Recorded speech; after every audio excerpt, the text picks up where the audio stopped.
안녕하세요. 매번 사연만 즐겨 듣다가 처음으로 글을 써보는 30대 후반 여자입니다. 글솜씨가 조금 부족하더라도 이해 부탁드립니다. 사람은 종종 호의를 권리로 아는 경우가 있다고 하지요. 잘해주면 잘해줄수록 고맙다고 느끼지 않고 오히려 그것을 이용해서 못되게 구는 경우도 있고요. 오늘은 참고 사는 것만이 답이 아니라는 것을 이 사연을 통해 다시 한번 느끼실 수 있을 거예요. 시어머니와 남편놈에게 통태한 복수를 한 제 이야기입니다. 남편과는 오래 알고 지냈던 친구 사이였어요. 어렸을 때 같은 동네에서부터 함께 거운 소꿉친구였죠. 저는 남편의 첫사랑도 누군지 알고 있었고 고등학교 때 고백했다가 차였을 때도 요구르트를 함께 먹으며 위로를 해주곤 했습니다. 그때만 해도 서로 연인이 될 줄은 상상도 못하긴 했죠. 그렇게 저희는 서로 속속들이 모두 알고 있었고 제 시부모님이 될 남편의 엄마 아빠도 자주 만나고 밥도 얻어먹고 가까이 지냈습니다. 굉장히 친절하시고 좋으신 분들이셨어요. 물론 결혼하고 나니 확 달라지시긴 했지만요. 그렇게 저희는 성인이 되어 저는 꽃꽂이를 하는 프리랜서 강사가 되었고 남편은 청소년 축구팀 코치를 하게 되었어요. 특히 저는 육체적으로 힘든 일 없이 성실히 일을 해왔고 그건 남편도 마찬가지였죠. 그리고는 뭐에 홀리기라도 했는지 갑작스럽게 서로 연애를 시작하게 되었어요. 서로 잘 아는 만큼 싸울 일도 많이 없었고 8년이라는 장기 연애를 할 수 있게 되었죠. 말 그대로 저는 이 사람과 친구로 25년, 여자친구로 8년을 보낸 거예요. 그 사람이 인생을 모두 알고 있었고 정말 자연스럽게 결혼 이야기가 나왔죠. 주변의 반대도 딱히 없었어요. 굳이 따지자면 서로 집안끼리도 오래 잘 알아온 만큼 저희 집에서 조금 염려를 하셨죠. 저희 집은 아빠가 사업을 하셔서 조금이나마 여유가 있었고 제 친오빠도 대학원을 나와서 집에 생활비도 계속 드리고 있었거든요. 저도 감사하게도 크게 경제적으로 힘들다거나 한 적은 없었습니다. 다만 남편은 조금 달랐어요. 아버님 어머님께서 사기를 한번 크게 당하셨다고 들었거든요. 그 이후로 가세가 기울어져 노후 준비 없이 계속 한 달 한 달 살고 계시다고 부모님께서 말씀해 주시곤 하셨죠. 전체적으로 분위기는 시부모님께서 저를 엄청 예뻐해 주셨고 며느리감이 참 과분하다며 항상 남편과 결혼해줘서 고맙다는 말을 입이 닳도록 하시곤 했죠. 사돈이 된 저희 부모님께 시집 보내주셔서 감사하다며 항상 선물도 보내주셨곤 했으니까요. 그렇게 저희는 결혼을 해서 행복한 신혼부부의 시간을 보내고 있던 어느 날 항상 한결같던 남편이 갑자기 분위기를 잡더니 할 말이 있다고 하더라고요. 저는 그런 남편의 모습을 처음 봐서 당황스러우면서 걱정도 되기 시작했습니다. 여보, 나 할 말 있는데 들어줄래?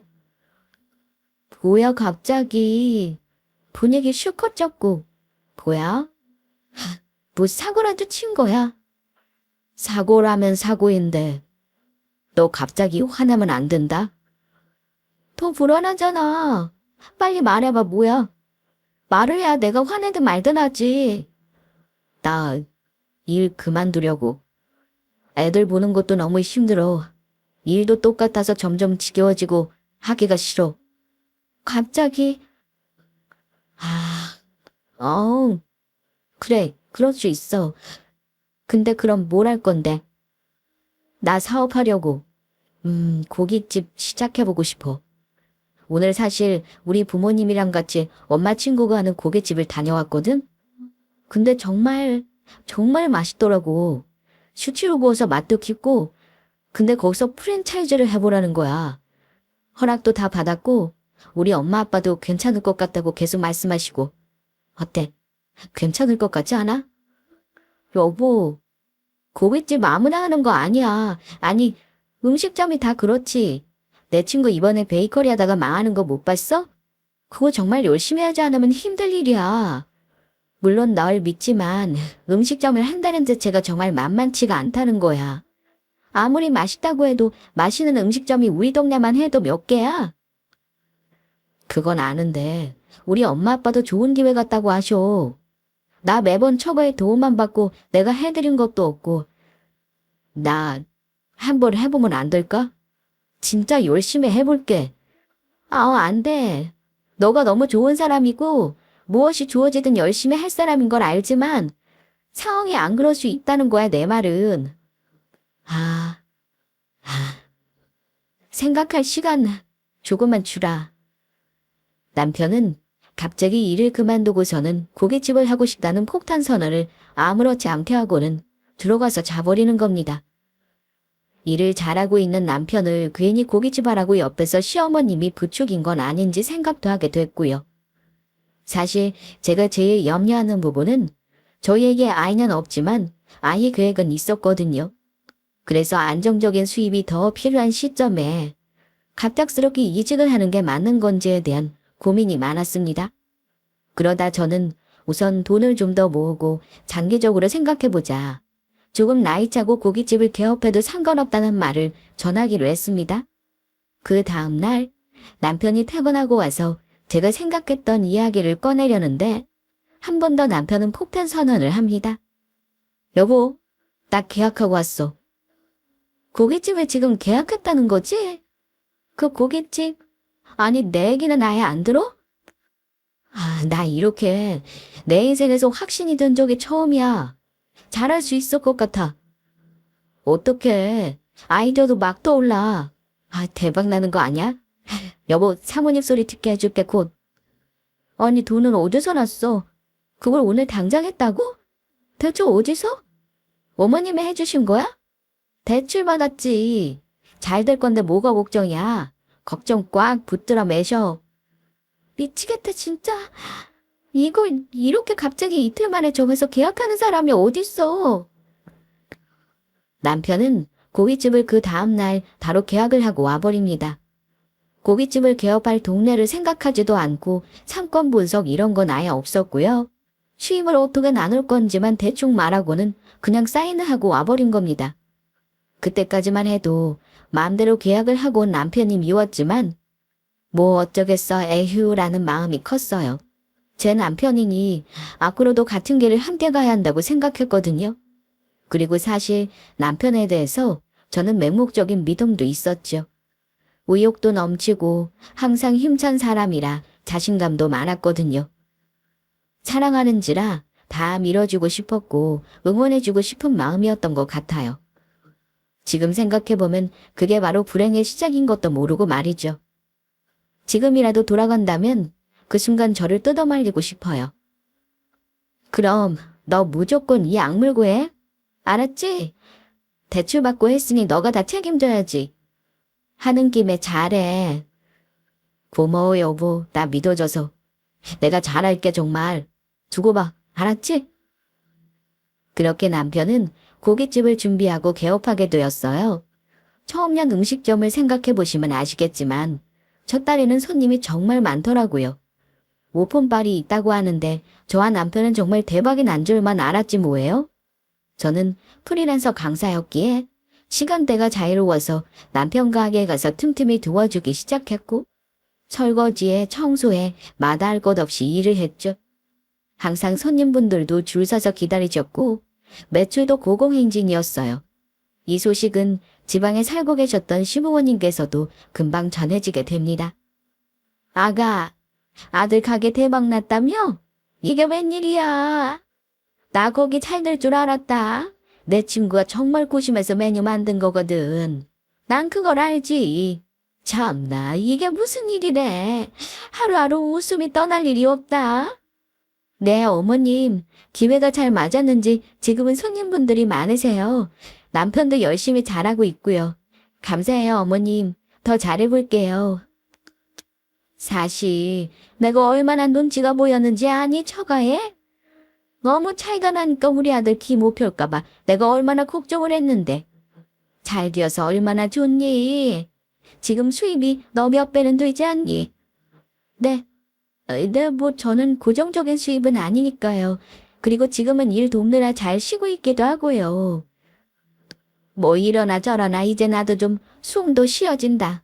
우리 아들 돈 잘 아껴 쓰고 이자부터는 막 쓰고 그러면 안 돼. 얼마나 고생하는지 눈에 훤한데. 네, 어머님, 그럴게요. 들어가세요. 생각보다 어머님께서 저희 집안을 많이 신경 쓰셨나 봐요. 마지막에 우리 아들 돈 아껴 쓰고 라는 말이 걸리긴 했지만 기분 좋으셔서 그냥 나온 말이겠거니 생각하고 넘겼습니다. 그런 어머님의 전화는 가게가 잘 될수록 점점 더 잦아지기 시작했고 그렇게 가게는 개업한 지 2달, 3달 그렇게 반년이 지나게 되었습니다. 정말 오픈빨이 있는지 한 달 이후로는 매출도 급격히 하락을 했습니다. 제가 객관적으로 보기엔 손님층 상권을 제대로 파악하지 못하고 성급하게 연 게 문제였던 것 같고 그렇게 가격도 경쟁력이 있지 않았어요. 의욕 있게 반년 동안 가게를 운영하던 남편도 점점 사기가 꺾여 보이더니 반년이 넘어가고 1년이 다 되어가면서부터는 가게의 애정도 떨어져 보이더라고요. 그러더니 남편은 갑자기 황당한 말을 하기 시작합니다. 아, 힘들다. 가게 하는데 이제 몸이 좀 힘드네. 요새 좀 그래 보여. 손님이 없으니 아무래도 더 시간도 더디게 가고 힘들겠지. 메뉴 가격을 좀 조정하거나 메뉴 개발을 좀 해보면 어때? 가격이 많이 싼 것도 아니고 다른 것보다 너무 맛이 있는 것도 아니고 그냥 평범하잖아 사실. 나도 알아. 나도 안다고. 굳이 너 입으로 말 안 해도 된다고. 넌 꼭 그렇게 다 따지듯이 말을 하더라. 그냥 힘들겠다 공감만 해주면 되는 거지. 아니, 왜 갑자기 화를 내? 다 너 잘되라고 하는 소린데. 나 번아웃 같아. 큰일 났어. 무슨 번아웃 갑자기 힘들다고? 아예 못하겠다고? 못하겠다고. 나 여행 좀 잠깐 갔다 올게. 주방 이모랑 알바생들이랑 잠깐 좀 맡아줄 수 있지? 갔다 오면 진짜 잘할 수 있을 것 같아서 그래. 뭐가 이렇게 다 너 맘대로야? 무슨 1년하고 번아웃이 와? 그렇게 남편은 갑작스럽게 여행을 떠났고 저는 그냥 본인도 새로운 마음가짐이 필요하겠거니 돌아오면 잘한다고 했으니 믿어주었어요.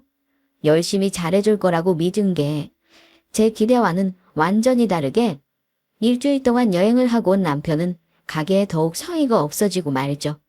얼마나 성의가 없는지 고기 주문도 제대로 넣지 않아서 많이 팔지도 못하고 품절을 걸어놓기 일쑤였고 알바생들도 일을 잘 못하는 친구들을 뽑아놓아서 손님들이 있는 앞에서 자기들끼리 떠들지 않나 주문도 듣는 둥 마는 둥 하는 겁니다.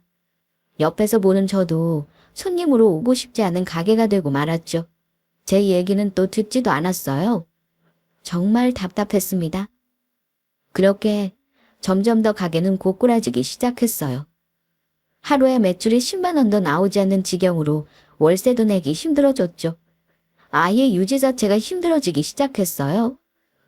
그렇게 완전히 저희는 오래가지 못하고 쫄딱 망했고 저희에게 남아있는 건 남편이 받았던 대출 빚이었어요. 사실 앞이 정말 암담했고 당장 어떻게 해야 하나 홀로 고민을 하고 있던 와중에 시어머님은 계속해서 전화가 오시기 시작했죠. 아직 가게가 망한 걸 모르셨거든요. 저는 언제까지나 거짓말을 할 수 없어 남편에게 언제 사실대로 말할 거냐고 말을 해보았습니다. 아니 어머니께 말씀 안 드릴 거야? 문 닫았다고? 말하지 말자. 잘 된다고 얼마나 좋아하고 계시는데 괜히 또 실망시켜드리기 싫어서 그래. 전화 오셔서 너 돈 아껴 쓰라고 생색만 10번은 내시고 끊으셔. 어머님도 아실 건 아셔야지. 그냥 얘기하지 말자. 나중에 그냥 다른 일 찾고 나서 그때 직접 바꿨다고 말씀드리자. 한 번만 그렇게 해주면 안 될까? 우선 이 사태를 어떻게 할래? 너 힘들어하고 하니까 내가 말은 안 했지만 당장 너가 벌려놓은 이 빚은 대체 어떻게 할래? 아 진짜 미치겠다. 그러니 내가 함부로 시작하고 도장 찍고 그러지 말라 했잖아. 감당이 가능하긴 해. 진짜 미안하다. 내가 너 볼라쳐 없어. 내가 빨리 일으킬게. 딱 1년이면 될 것 같아. 그동안 조금만 고생해주라. 너 진짜 뻔뻔하다. 갑자기 계약하고 와서 자신 있다고 큰소리 뻥뻥 치더니 갑자기 번아웃 왔다고 하면서 가게에 손 놓고선 이 꼴을 만드네. 미안. 미안해. 그렇게 저는 그날부터 어떻게든 이 감당을 해야 했기에 몇 배로 일을 하기 시작했어요.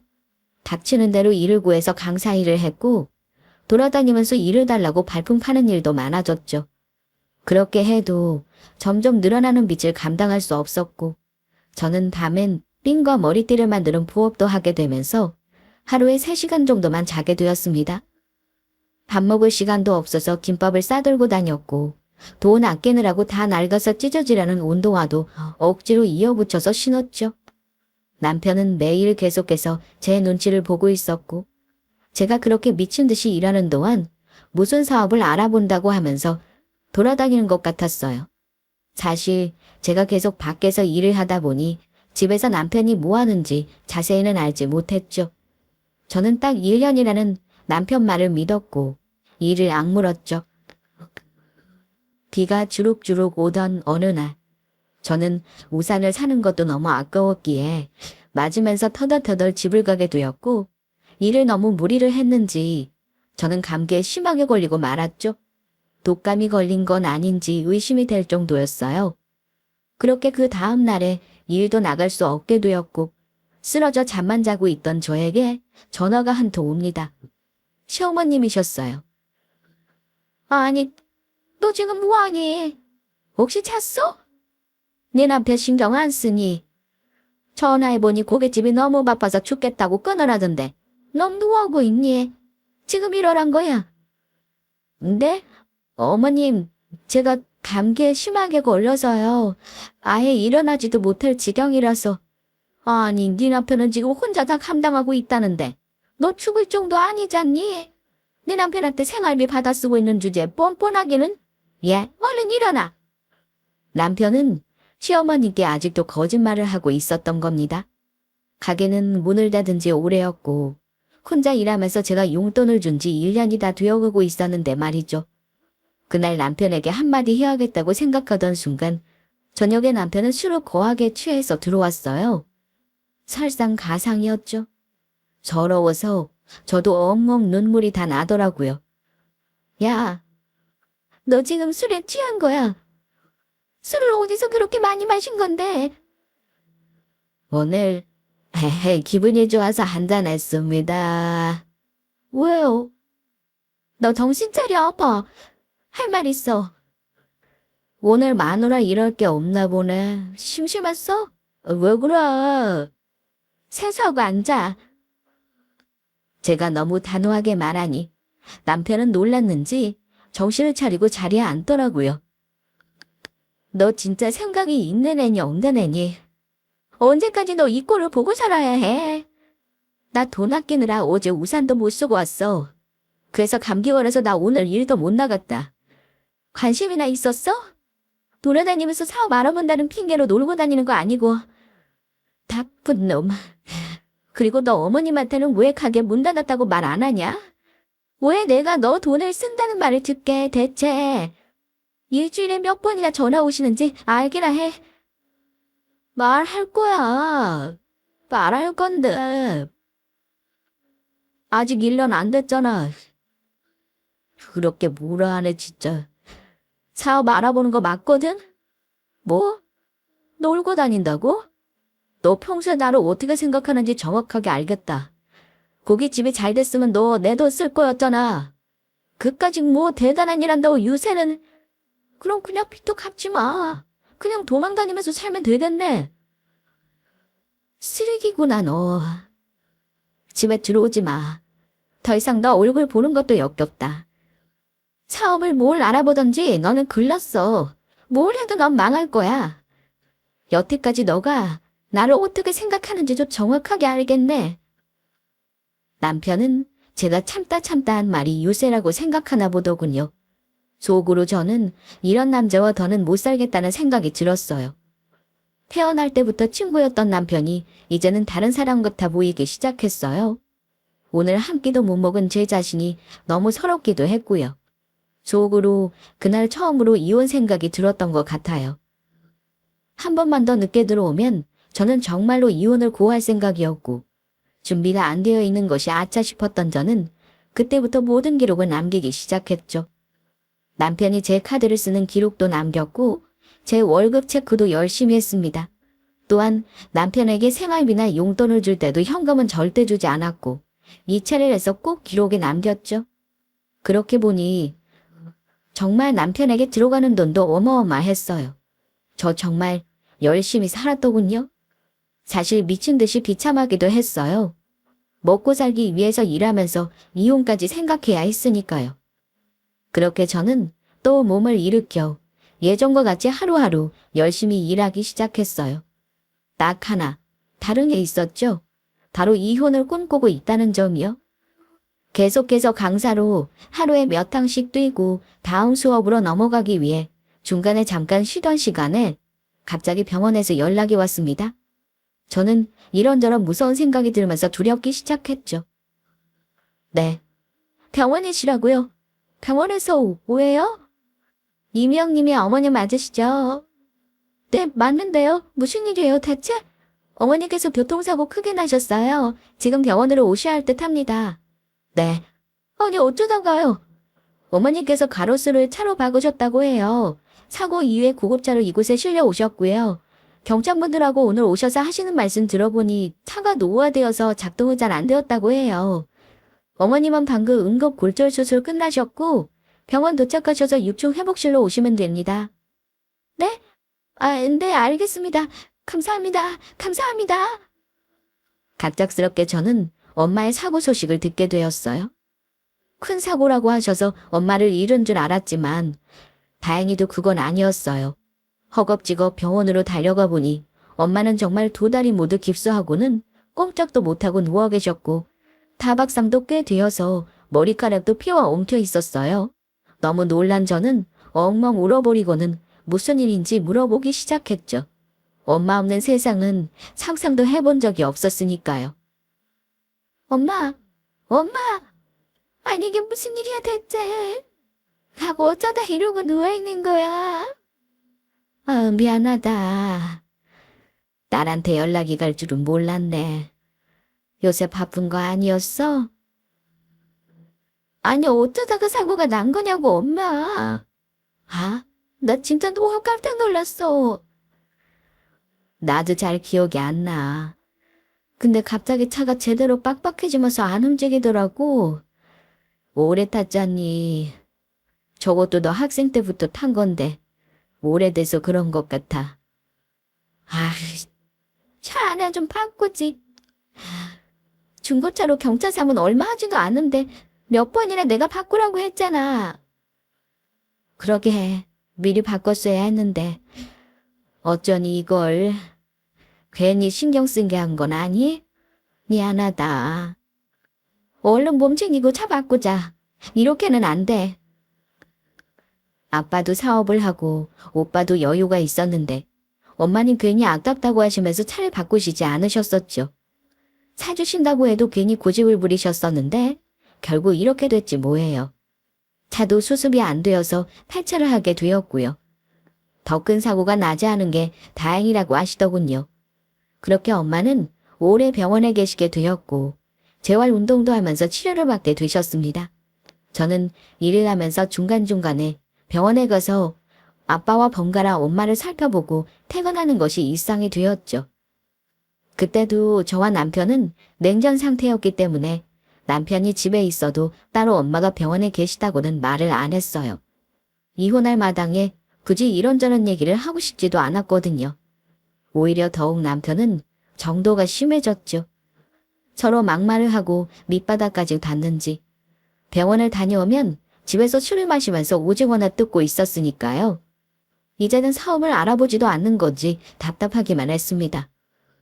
그렇게 시간이 지나면서 엄마도 몸이 많이 나아지셨고 곧 퇴원을 하시게 되었어요. 참 다행이라고 생각하면서 더 큰 사고가 나지 않아서 하늘에 감사한다고 기도도 여러 번 드렸죠. 우연히도 퇴원을 하시는 날이 엄마의 생신과 겹쳐서 저는 어떤 선물을 해야 할까 고민하다가 경찰을 하나 사드리기로 결심했죠. 결혼하고 나서는 남편 식당 도와주랴, 남편 빚 갚아주랴, 매일 하랴. 엄마께 신경도 못 쓰기도 했고 항상 바쁜 저를 배려해 주시면서 한결같은 사랑을 주셨던 분이기에 이 정도는 엄마께 꼭 해드리고 싶었어요. 아빠께도 말씀드리지 않고 저는 혼자 모든 준비를 했습니다. 차를 계약하고 기뻐하실 엄마를 생각하니 저는 더욱 뛸 듯이 기뻤어요. 이제야 딸 노릇이라도 하는 것 같았거든요.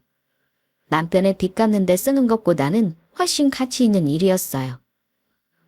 그렇게 태어난 날이 되었고 엄마가 집으로 오는 날이 되었어요. 저희는 퇴원 기념 생신 파티로 가족 모두가 외식을 하기로 했고 저는 몰래 새 차를 지하 주차장에 두고 왔죠. 뭐 좋은 일이라고 이런 파티를 해. 그냥 집에서 집밥이나 먹으면 되지. 그래도 좋은 일 맞지? 엄마도 다 낫고 괜찮고 생신이기까지 한데 좋은 날이잖아. 그래, 고맙다. 많이 먹거라. 식사는 늘 그랬듯이 화기애애했어요. 차위를 타드시는 부모님께는 요새 알아보는 일이 많아서 바쁘다는 핑계를 댔고 서운해 하시지 않게 잘 말씀드려 두었죠. 남편을 위하는 게 아니고 제 부모님을 위해서요. 식사하는 중간중간에도 핸드폰으로 남편이 카드를 쓴다는 내역이 계속해서 오고 있었어요. 어디 당구장도 뜨고 무슨 PC방도 뜨더라고요. 하지만 저는 화도 안 나더군요. 다 기록해두고 있고 그 돈 제가 다 받아낼 거라는 생각을 하고 있었으니까요. 본인이 갚을 돈 미리 땡겨서 쓰는지도 모르는 남편이 한심할 뿐이었죠. 식사를 모두 마치고 드디어 엄마께 차를 드릴 시간이 왔죠. 엄마, 지하 주차장에서 내 차 타고 집에 가. 데려다 줄게. 그리고는 엄마께 새 차 키를 쥐어드렸어요. 엄마, 생신 축하해요. 나 키우느라 고생 얼마나 많았어. 이거 엄마 선물이야. 새 차 타고 다니면서 내 옆에 오래오래 있어줘야 해? 엄마 사랑해? 아니, 이게 뭐냐? 정말이냐? 아이고 고마워. 너가 얼마나 열심히 일하는데 다 알고 있는데 내가 입어받아서 어떻게 타고 다니겠니? 아, 고맙다. 정말 고마워. 아니에요. 나한테 해준 게 더 많고 더 커. 대신 엄마 건강하게 나랑 오래 살자. 이 말을 하면서 저는 얼마나 울었는지 몰라요. 정말 진심이기도 했고 어느 순간 엄마의 얼굴을 보니 너무 늙어 계셨거든요. 마음이 너무 아팠어요. 어렸을 때부터 당연한 줄 알았던 엄마의 사랑이 참 과분했단 걸 이 나이가 되어서야 깨달았거든요. 참 저도 너무 무디었죠. 그렇게 저는 뿌듯한 마음으로 집에 돌아왔습니다. 근데 그날 남편이 정말 오랜만에 저에게 말을 걸더군요. 너랑 나 지금 안 좋은 거 알고 있는데 우리 엄마는 모르잖아. 생신이시라고 오라는데? 근데? 오늘 우리 엄마 생신이셨는데 너 그거 몰랐잖아. 알긴 했어? 난 그거 너가 모를 거 알아서 너 못 온다고 핑계댔는데 넌 못해? 뭐가 좋아서 하하호호해. 나 어차피 가면 표정 관리도 안 돼. 너한테 쓰레기 같다고 소리 듣고 나서도 나도 정 뚝 떨어졌는데 엄마 때문에 참는 거야. 알아? 하루만 같이 가. 너는 의무를 다하지 않는데 왜 나는 며느리로서 의무를 다해야 해? 너 혼자 가. 가서 나 고깃집 안 한다고 말씀드릴 거야. 너 그 말 듣고 싶어 했잖아. 그럼 가야지. 너가 무슨 말을 어떻게 꼬매서 또 거짓말을 할 줄 알고 나 때문이라고 하면 어떡해? 나도 가야겠네 그럼. 네 말해줘서 고맙네. 저는 무조건 그 자리엔 있어야 한다고 생각했어요. 남편이 솔직하게 말을 절대 안 할 거라고 생각했거든요. 또 엄마가 마음 아파한다는 핑계를 대면서 이번엔 뭐 도둑 맞았다고 핑계를 대는 거 아닌가 몰라요? 정확하게 아드님이 번아웃 됐다고 하면서 가게를 내팽개쳤다는 말을 정확하게 해야 제 속이 시원할 것 같았어요. 그리고 그 순간 어머님의 표정이 너무 궁금하기도 했고요. 전화로 달달 볶던 어머니께서 이번에는 뭐라고 하실까요? 그것도 제 탓 하시려나요? 그렇게 저희는 시댁으로 향했고 가는 내내 서로 아무 말도 하지 않았습니다. 저는 여태까지 빚을 갚기 위해 이렇게 일을 해왔다고 말할 준비를 머릿속으로 가는 내내 하고 있었고 남편은 무슨 생각을 하고 있는지 창밖만 멍하니 바라보면서 운전하고 있을 뿐이었어요. 도착하자마자 어머니께서는 부자 아들, 효자 아들 왔다고 하면서 기특하다고 엉덩이까지 두들기시는 모습을 보고는 곧 어떤 반응을 하실지 궁금해졌습니다. 함께 밥을 먹고 있는 와중 고깃집 얘기가 나오고 있는데도 남편은 제 눈치를 보면서 사실대로 말하지 않는 겁니다. 남편이 말을 안 할 건가 싶어서 계속해서 쳐다봐도 제 눈을 피하기 시작했죠. 그 순간 알았습니다. 남편은 아직까지도 식당이 망했다고 말할 생각이 없다는 것을요. 이 상황에서 내가 어떻게 말해야 할까라고 고민하고 있는 순간 어머니께서 갑자기 차를 산다는 말씀을 꺼내셨습니다. 나 차 사려고 한다. 면허도 땄고 맨날 이쪽저쪽 차 얻어 타고 다니는 것도 지겹지 뭐니. 이 나이 되는데 창피하기도 하고 그냥 내가 몰고 다니고 말지. 내가 얘기를 들었는데 경차면 충분할 것 같더라. 뭐가 좀 괜찮니 요새? 경차를 구매하신다는 말씀에 저는 아무렇지도 않게 엄마 차를 추천해 드렸습니다. 어머님 경차 구매하시게요? 저도 이번에 엄마 차 사드렸는데 엄청 좋아하시더라고요. 제가 계약하느라 이쪽저쪽 알아보고 타보고 했는데 이 모델이 제일 괜찮아요.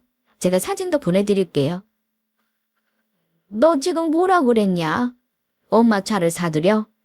네, 생신 얘기도 하셨고 워낙 오래 타시기도 하셔서요. 바꿔드렸는데 가성비도 괜찮고 튼튼하기도 하고 그리고 뒷좌석도 접혀서 이것저것 짐도 많이 넣을 수 있겠더라고요. 색깔도 이쁘게 나오고. 이렇게 제가 차에 대해서 말씀드리고 있는 순간 갑자기 쫙 하더니 눈앞이 안 보이기 시작했어요. 어머님이 제 따귀를 때리신 겁니다. 황당하기도 하고 내가 왜 맞아야 하는지 이해가 되지 않아서 눈물이 나려는 것을 꼭 참고 있었죠. 남편도 놀랐는지 멍하니 서 있더라고요. 양심이 없니 너는? 뻔뻔하게도 어쩜 이리 뻔뻔하니? 지금 뭐 하시는 거예요? 왜 제 따귀를 때리세요? 미치셨어요. 노망나셨어요. 네가 지금 내 아들 돈으로 네 엄마 차를 사드렸다는 거 아니냐? 어쩜 그렇게 뻔뻔할 수가? 내 남편은 어떻게 일하는지 모르니? 한심하기는 내조를 열심히 한다고 해도 내 아들 피땀 흘려 번 생활비 주는 거 아까워 죽겠구만. 내 아들 돈으로 네 부모만 챙기냐? 네, 저 남편 일하는 거 모르는데요. 1년도 전에 고깃집은 망해서 없어졌어요. 그거 모르셨어요. 일을 안 하니까 어떻게 일을 하는지 모르죠. 뭐라도 알고 말씀하셔야죠. 그리고 지금 제 따귀를 왜 때리세요? 이것까지 특수폭행으로 신고하겠습니다. 뭐, 이 싸가지 없는 우리 아들 고깃집이 망하기를 왜 망해? 얼마 전까지 아들이랑 통화했는데 얄팍하게 거짓말하는 것 좀 봐 여우같이. 그렇게 효자인 아들한테 한번 물어보세요. 뭐가 맞는지. 어머님은 고개를 돌려 남편에게 향했습니다. 충격받으신 얼굴로, 아니라고 말해달라는 얼굴로 남편에게 물으시더군요. 너 고깃집 하고 있는 거 맞지? 이년이 지금 거짓말하고 있는 거지? 왜 말을 안 해? 고깃집에서 너 매출 계속 많이 오른다고 했어 안 했어? 알바생도 뽑았다 했잖아. 엄마, 죄송해요. 고깃집 문 닫았어요. 뭐, 정말이야. 너 그럼 그동안 뭐 하면서 지냈던 거야? 왜 미리 말을 안 했어? 엄마한테라도 미리 말을 하면 내가 도와줄 거 아니네. 얼마나 힘들었니? 얼마나 고생해서 얘 먹여 살리느라. 그렇게 어머님은 갑자기 아들이 안쓰럽다면서 주저앉아서 우시기 시작했어요. 진짜 웃겨서 정말 헛웃음이 나오더군요. 매출이 많이 나온다고 직원도 더 뽑았다는 남편의 거짓말도 웃겼고 얼마나 고생했냐고 땅을 치시는 어머님 모습도 웃겨서 말이 안 나왔죠. 흑히고 앉아있네. 어머님, 똑바로 들으세요. 제 고깃집 한다고 갑자기 대출받아서 시작한 거예요. 그러고선 얼마 안 되어서 일하기 힘들다고 변명이나 해대면서 여행이나 다녔고요. 빚 갚으랬더니 들은 척도 안 하고 사업 알아본다면서 집에도 안 들어왔어요. 술이나 처먹었다고요. 본인 아들이 어떻게 사는지 제대로 알고 저한테 전화나 하셨어야죠. 전화해서 하시는 말씀이라곤 뭐요. 도와주라고요. 기도 안 차서 여태까지 생활비 제가 다 벌었고요. 3시간 잡아서 아파 죽으면서 번 돈 제가 제 용돈 받으면서 카드로 긁고 다녔어요. 효자 아들, 부자 아들은 무슨 거지 아들입니다, 어머님. 이렇게까지 말하니 어머님은 쓰러지기 직전이셨고 남편은 저에게 손을 올리려고 하는 게 아니겠어요? 야, 너 그만 못 말해. 어디서 거짓말을 해? 내가 언제 너 돈 받아서 썼고 내가 언제 술이나 처먹고 다녔어? 엄마가 그 말을 믿어줄 것 같아. 너 나 때리게? 이미 네 엄마는 특수폭행으로 신고할 거고 너는 죄라도 더 추가하지 마. 이미 많으니까. 그리고 발뺌도 하지 마. 내가 매번 일한 내역, 시간 증거 모두 다 나와 있고 너 내가 카드 쓴 내역, 용돈 받아 쓴 증거 다 나와 있어. 차도 위치 추적기 달아서 어디서 있었는지도 다 알 수 있는데 뭐. 내가 거짓말? 너가 거짓말인지 끝까지 가보자. 너가 말했다. 뭐, 증거. 내가 언제? 왜? 너 더 이상 할 말 없지? 우리 이혼하자. 서류 다 보낼 테니까 그거 훑어보고 연락해. 남의 귀한 때 때리려고 하지나 말고. 한심한 놈. 어머님도 그렇게 하시는 거 아니에요. 이제 그 부자 아들 데리고 오래오래 돈 세시면서 행복하게 사셔요. 저는 그렇게 말하고 집을 뛰쳐나왔습니다. 진짜 황당하게 짝이 없던 순간이었죠. 제가 제 돈을 모아서 엄마 차를 선물해 준 것도 잘못인가요? 자기 아들만 귀한 줄 알고 남의 딸은 귀한 줄 모르는 어머님이 정말 이해가 가지 않았습니다. 제가 어렸을 때부터 밥을 얻어먹고 아줌마 아저씨하고 따르던 어머님이 맞는지 남편도 그렇고 시어머님도 그렇고 완전히 다른 사람 같았어요. 그 뒤로 저는 집에 오자마자 여태까지 남편이 쓴 카드 내역과 모든 증거들 그리고 위치 추적하여서 오랜 시간 동안 사업을 알아본 게 아니고 노래방 골프장만 다녔다는 내역들, 용돈 맞은 기록들, 대출 서류까지 모두 퀵을 통해 그 집으로 사본으로 보냈어요. 모두 다 소송을 걸어 받아내겠다는 말과 함께요.